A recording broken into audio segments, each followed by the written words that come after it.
Break ನಂತರ Karnataka Kurukshetra party ರೌಂಡ್ಸ್ಗೆ ಮತ್ತೊಮ್ಮೆ ಸ್ವಾಗತ. ಬ್ರೇಕ್ಗಿಂತ ಮುಂಚೆ ಮುಖ್ಯಮಂತ್ರಿ ಸಿದ್ದರಾಮಯ್ಯನವರು ಡಿನ್ನರ್ಗೋಸ್ಕರ, ರಾತ್ರಿ ಊಟಕ್ಕೋಸ್ಕರ ತಮ್ಮ ಸಚಿವ ಸಂಪುಟದ ಸದಸ್ಯರನ್ನ ಕರೆದು ಲೋಕಸಭಾ ಚುನಾವಣೆಯ ತಯಾರಿಯ ಬಗ್ಗೆ ಚರ್ಚೆ ನಡೆಸಿದ್ದ ಸುದ್ದಿಯನ್ನು ಹೇಳಿದ್ವಿ ನಿಮಗೆ. ಇನ್ನು ಬಿಜೆಪಿಯಲ್ಲಿ ಕೋರ್ ಕಮಿಟಿಯ ಸಭೆ ಇನ್ನೇನು ಶುರುವಾಗುತ್ತೆ.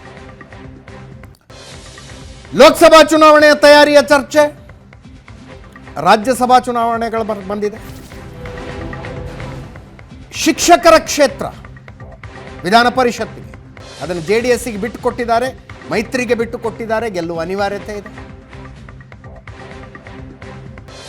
ಹೀಗೆ ಅದರ ಜೊತೆಗೆ ಘರ್ ವಾಪಸ್ ಬಿಜೆಪಿ ಬಿಟ್ಟು ಹೋಗಿರುವ ಮುಖಂಡರುಗಳನ್ನು ವಾಪಸ್ ಕರ್ಕೊಂಡು ಬಂದರು.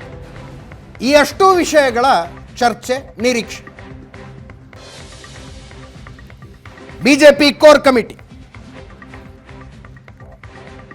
ಮುಂದಿನ ವಾರ ಮೊದಲನೆಯ ಪಟ್ಟಿ ಪ್ರಕಟಿಸಬಹುದು ಅನ್ನೋ ಮಟ್ಟಿಗೆ ಸುದ್ದಿಗಳು ಓಡಾಡ್ತಾ ಇದ್ದಾವೆ. ಬಿಜೆಪಿ 28 ಲೋಕಸಭಾ ಕ್ಷೇತ್ರಗಳ ಪೈಕಿ ಯಾವ್ಯಾವ ಕ್ಷೇತ್ರದ ಅಭ್ಯರ್ಥಿ ಬಗ್ಗೆ ಗೊಂದಲಗಳಿಲ್ಲವೋ ಅವರ ಹೆಸರುಗಳನ್ನು ಅನೌನ್ಸ್ ಮಾಡಿಬಿಡೋದು ಅಂತ. ಕೆಲವೇ ಕ್ಷಣಗಳಲ್ಲಿ ಕೋರ್ ಕಮಿಟಿ ಸಭೆ ಶುರುವಾಗ್ತಾ ಇದೆ.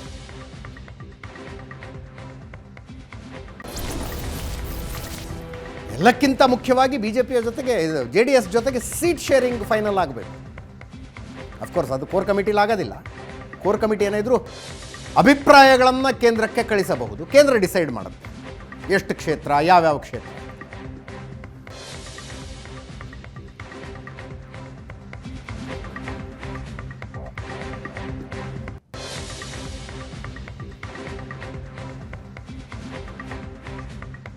ಅಭ್ಯರ್ಥಿಗಳ ಆಯ್ಕೆ, ಮೊದಲ ಪಟ್ಟಿ ರಿಲೀಸ್ ಮಾಡೋ ಬಗ್ಗೆ ಚರ್ಚೆ ಆಗುತ್ತೆ. JDS ಜೊತೆಗಿನ ಕ್ಷೇತ್ರ ಹೊಂದಾಣಿಕೆ, ಕ್ಷೇತ್ರ ಹಂಚಿಕೆ ಚರ್ಚೆಯಾಗುತ್ತೆ. ಶಿಕ್ಷಕರ ಕ್ಷೇತ್ರದ ಉಪಚುನಾವಣೆ, JDSಗೆ ಕ್ಷೇತ್ರವನ್ನು ಬಿಟ್ಟುಕೊಡಲಾಗಿದೆ, ಬಿಜೆಪಿ ಬೆಂಬಲಿಸುತ್ತೆ, ಬೆಂಬಲಿಸಿ ಗೆಲ್ಲುವ ಬಗ್ಗೆ ಚರ್ಚೆಯಾಗುತ್ತೆ. ಘರ್ ವಾಪಸ್ಸಿಗೆ ಮುಂದಾಗಿರುವಂಥವ್ರು ಬಿಜೆಪಿಯಲ್ಲಿದ್ದು ಬಿಟ್ಟು ಹೋಗಿದ್ದಾರೆ, ಅವ್ರನ್ನ ವಾಪಸ್ ಕರ್ಕೊಂಡು ಬರಬೇಕು. ಅವರನ್ನು ವಾಪಸ್ ಕರೆದುಕೊಂಡು ಬರುವ ಚರ್ಚೆ, ಲಾಭ ನಷ್ಟಗಳು ಏನು ವಾಪಸ್ ಬಂದರೆ. ಉದಾಹರಣೆಗೆ ಲಕ್ಷ್ಮಣ ಸವದಿ ಅವರು ಬರೋ ಮೂಡ್ನಲ್ಲಿ ಇದ್ದಂಗಿಲ್ಲ, ನೋಡೋಣ ಈ ರಾಜಕಾರಣದಲ್ಲಿ ಯಾವಾಗ ಏನಾರೋ ಆಗ್ಬೋದು. ಬಾಬುರಾವ್ ಚಿಂಚನ್ಸೂರನ್ನು ವಾಪಸ್ ಕರ್ಕೊಂಡು ಬರೋ ಚರ್ಚೆ ನಡೀತಾ ಇದೆ. Janardhana Reddy, MP Kumaraswamy, SI Chikkanagouda.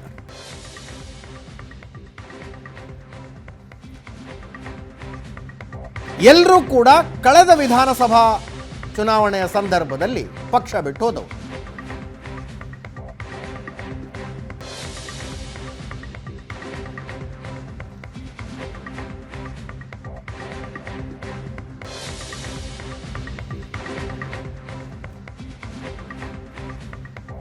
ಮತ್ತೊಮ್ಮೆ ನನ್ನ ಕೊಲೀಗ್ ಪ್ರಶಾಂತ್ ನಾಥು ನೇರ ಸಂಪರ್ಕದಲ್ಲಿದ್ದಾರೆ. ಪ್ರಶಾಂತ್, ಮಾತಾಡಿದ್ರೆ ಯಾರು ಲೀಡರ್ಸು ಏನಂತೆ? ಅಜೆಂಡಾ ಇಷ್ಟೇನಾ? ಬಟ್ ಇದನ್ನು ಹೊರತುಪಡಿಸಿ ಏನಾದರೂ ಚರ್ಚೆ ವಿಷಯಗಳು ಪ್ರಮುಖವಾಗಿ ಚರ್ಚೆಗೆ ಬರ್ತಾ ಇವೆ. ಒಂದು, ಕಾಂತರಾಜ್ ಆಯೋಗದ ವರದಿಯನ್ನು ಓಕೆ ಸರ್ಕಾರ ಅಂದರೆ ಅಕ್ಸೆಪ್ಟ್ ಮಾಡ್ಕೊಳ್ತೀವಿ ಅಂತ ಹೇಳಿಬಿಟ್ಟಿದ್ದಾರೆ ಮುಖ್ಯಮಂತ್ರಿಗಳು. ಸ್ವೀಕಾರ ಮಾಡಿ ಅಂಗೀಕಾರ ಮಾಡಿದ್ರೇನು ಮಾಡದೇ ಇದ್ರೇನು BJPಯ ರೆಸ್ಪಾನ್ಸ್ ಏನು, ಇದರ ಬಗ್ಗೆ ಪ್ರಮುಖವಾಗಿ ಇವತ್ತಿನ ಕೋರ್ ಕಮಿಟಿ ಸಭೆಯಲ್ಲಿ ಚರ್ಚೆ ನಡೆಯಲಿದೆ. ರಾಜ್ಯಸಭೆಯ ಚುನಾವಣೆ ಘೋಷಣೆ ಆಗಿವೆ. ಹೀಗಾಗಿ ರಾಜ್ಯಸಭೆಯ ಅಭ್ಯರ್ಥಿಯ ಹೆಸರನ್ನು ಕೇಂದ್ರಕ್ಕೆ ಕಳಿಸ್ಬೇಕು, ಅದರ ಬಗ್ಗೆ ಕೂಡ ಇವತ್ತು ಚರ್ಚೆ ನಡೆಯಲಿದೆ. ವಿಧಾನ ಪರಿಷತ್ ಚುನಾವಣೆಯನ್ನು ಲೋಕಸಭೆಯ ನಂತರ ಬರ್ತವೆ ಜೂನ್ನಲ್ಲಿ. ಅದಕ್ಕೆ ಸಂಬಂಧಪಟ್ಟಂತೆ ಅಭ್ಯರ್ಥಿಗಳ ಆಯ್ಕೆ ಆಗಬೇಕು. ಈಗಾಗಲೇ ಕಾಂಗ್ರೆಸ್ ತನ್ನ ಅಭ್ಯರ್ಥಿಗಳನ್ನು ಆಯ್ಕೆ ಮಾಡಿದೆ, BJP ಇನ್ನೂ ಅಭ್ಯರ್ಥಿ ಆಯ್ಕೆ ಮಾಡಿಲ್ಲ. ಈಗ ಬೆಂಗಳೂರು ಪದವೀಧರ ಕ್ಷೇತ್ರ ಇರ್ಬೋದು, ಮಂಗಳೂರಿನ ಕ್ಷೇತ್ರ ಇರ್ಬೋದು, JDS ಜೊತೆ ಎಲ್ಲ ಹೊಂದಾಣಿಕೆ. ಬೆಂಗಳೂರಿನ ಶಿಕ್ಷಕರ ಕ್ಷೇತ್ರ ಈಗಾಗಲೇ AP ರಂಗನಾಥ್ ಎಲ್ಲ ಓಡಾಡ್ತಾ ಇದ್ದಾರೆ. ಅದಕ್ಕೆ BJP JDS ನಡುವೆ ಏನು ಮೈತ್ರಿ ಅಂತಕ್ಕಂಥದ್ರ ಬಗ್ಗೆ ಕೂಡ ಇವತ್ತಿನ ಕೋರ್ ಕಮಿಟಿ ಸಭೆಯಲ್ಲಿ ಚರ್ಚೆ ನಡೆಯಲಿದೆ. ಅನೌಪಚಾರಿಕವಾಗಿ ನೀವು ಹೇಳದಂತೆ ಇನ್ನೂ ಯಾರ್ಯಾರನ್ನು ಕರ್ಕೊಂಡು ಬರ್ಬೋದು, ಯಾವ್ಯಾವ ಕ್ಷೇತ್ರದಲ್ಲಿ ಯಾರನ್ನು ಕರ್ಕೊಂಡು ಬಂದರೆ ಲಾಭ ಆಗುತ್ತೆ, ಹೈಕಮಾಂಡ್ಗೆ ಇದನ್ನು ಕನ್ವೆ ಮಾಡ್ತಕ್ಕಂಥದ್ದು ಹೇಗೆ, ಇವೆಲ್ಲವುದರ ಬಗ್ಗೆ ಇವತ್ತು ಕೋರ್ ಕಮಿಟಿ ಸಭೆಯಲ್ಲಿ ವಿಸ್ತೃತವಾಗಿ ಚರ್ಚೆ ನಡೆಯಲಿದೆ. ಹಳೆ ಕೋರ್ ಕಮಿಟಿನೇ ಅಲ್ವಾ ಈಗಿರೋದು? ಹಳೆ ಕೋರ್ ಕಮಿಟಿ. ಹೊಸ ಕೋರ್ ಕಮಿಟಿಯ ಪಟ್ಟಿಯನ್ನು ದಿಲ್ಲಿಗೆ ಕಳಿಸಲಾಗಿದೆ. ಬಟ್ ಇನ್ನೂ ಅಂತಿಮ ಮುದ್ರೆ ಒತ್ತಿಲ್ಲ. ನನಗನ್ಸುತ್ತೆ ಲೋಕಸಭಾ ಚುನಾವಣೆ ನಂತರ ಹೊಸ ಕೋರ್ ಕಮಿಟಿ ಬರ್ಬೋದು. ಯಾಕಂದರೆ ಈಗೇನಾದರೂ ಹೊಸ ಕೋರ್ ಕಮಿಟಿ ರಚಿಸಿದಾಗ ಡಿಲೀಟ್ ಮಾಡಿದರೆ ಹೆಸರುಗಳನ್ನು, ಅದು ವಿವಾದಕ್ಕೆ ಕಾರಣ ಆಗುತ್ತೆ.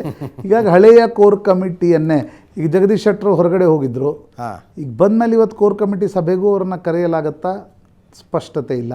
ಓಕೆ. ಈಶ್ವರಪ್ಪನವ್ರು ಈಗ ಶಾಸಕರಿಲ್ಲ, ಬಟ್ ಕೋರ್ ಕಮಿಟಿಯಲ್ಲಿದ್ದಾರೆ. ರಾಮುಲು ಇದ್ದಾರೆ, ಅಶೋಕ್ ಇದ್ದಾರೆ, ಅಶ್ವಥ್ ನಾರಾಯಣ್ ಇದ್ದಾರೆ, ಲಕ್ಷ್ಮಣ್ ಸವದಿ ಇದ್ರು, ಪ್ರಹ್ಲಾದ್ ಜೋಶಿ ಇದ್ದಾರೆ,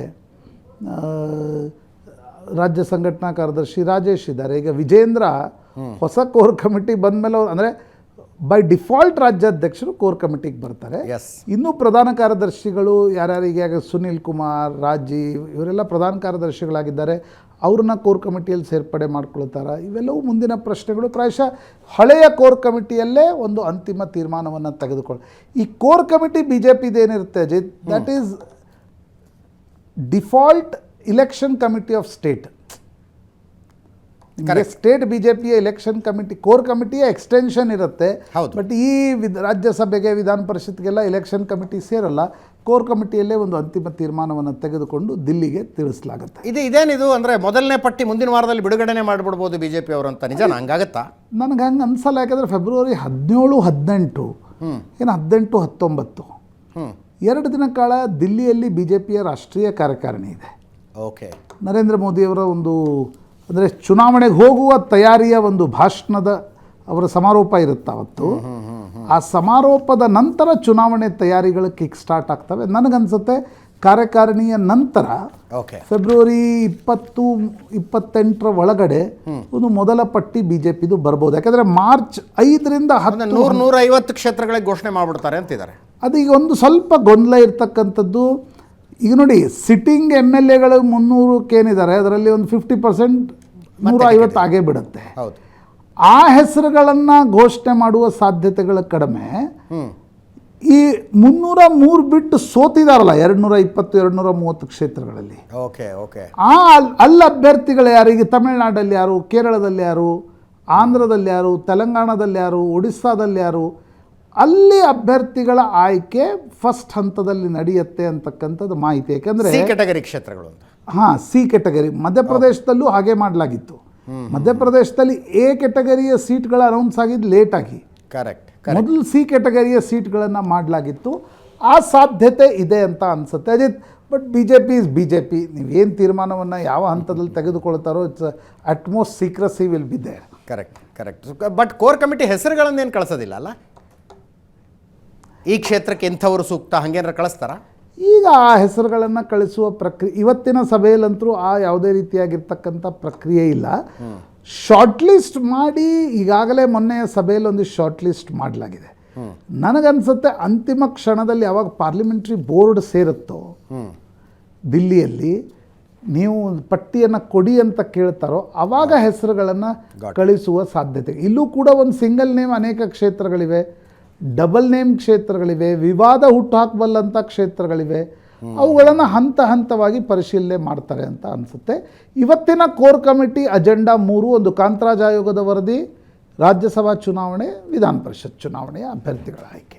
thank you so much Prashant. ಇದರೊಂದಿಗೆ ಇವತ್ತಿನ ಕರ್ನಾಟಕ ಕುರುಕ್ಷೇತ್ರ ಪಾರ್ಟಿ ರೌಂಡ್ಸ್ ಮುಗಿಸ್ತಾ ಇದ್ದೀವಿ.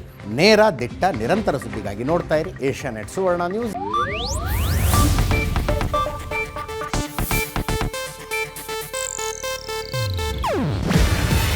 ಇದು ಏಷ್ಯಾನೆಟ್ ನ್ಯೂಸ್ ನೆಟ್ವರ್ಕ್ ಪ್ರಸ್ತುತಿ. ನೀವು ನೋಡ್ತಿದ್ದೀರಾ ಏಷ್ಯಾನೆಟ್ ಸುವರ್ಣ ನ್ಯೂಸ್.